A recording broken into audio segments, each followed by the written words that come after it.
Hi everyone, thanks for tuning in. Australia's rents continue to climb despite affordability constraints.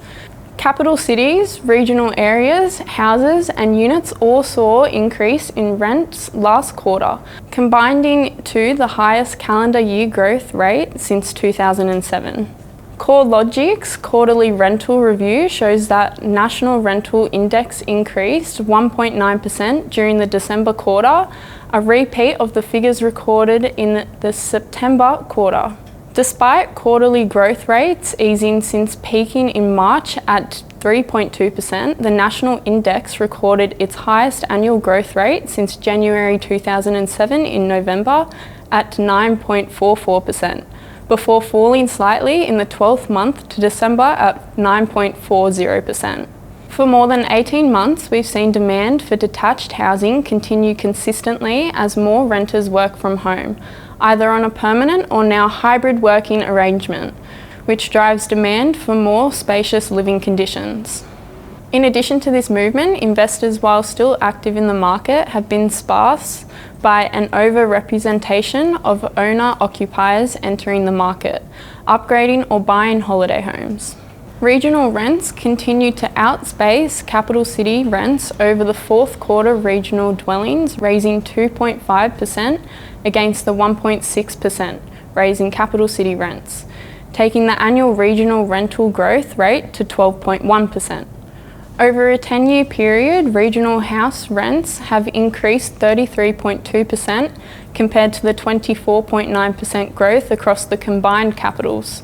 The regional unit market has seen rents increase 41.4% in the past decade compared to the capital city figures of 14.4%. The stronger rental conditions across the regional markets is a combination of both demand as well as supply, following a surge in regional population growth through the pandemic, especially across regional Victoria and regional New South Wales. Brisbane was the strongest performing rental amongst the capitals over the quarter, raising 2.3%, followed by Canberra and Hobart, both raising 2.1%.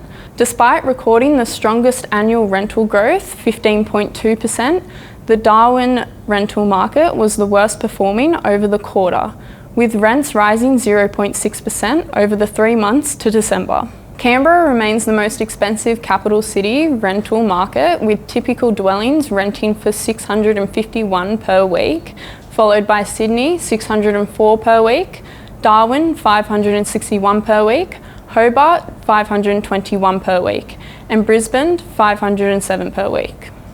Adelaide remains Australia's most affordable capital, with a medium dwelling rent of $447 per week, followed by Melbourne at $456 per week.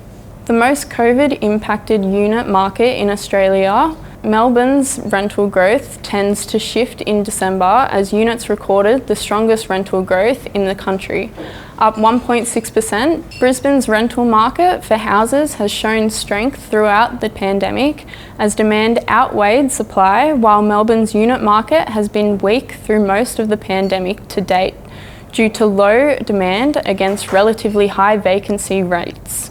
Melbourne's unit market is now benefiting from higher demand as more domestic renters seek out affordable housing options in their unit sector. Demand for Melbourne unit rentals is likely to increase more sharply as foreign students and international visitors return. Gross rental yields continued to slide in December, hitting a new record low as the growth in dwelling values outpaced rental increases. While national dwelling values rose 3.9% in the fourth quarter of 2021, rental values increased 1.9%, causing gross rental yields to fall to 3.22%. COVID restrictions such as international border closures and disruption to employment across the sector, such as tourism and hospitality, which have relatively high proportion of renters, have played a role in compressed yields. Thanks for watching, and we'll see you next time.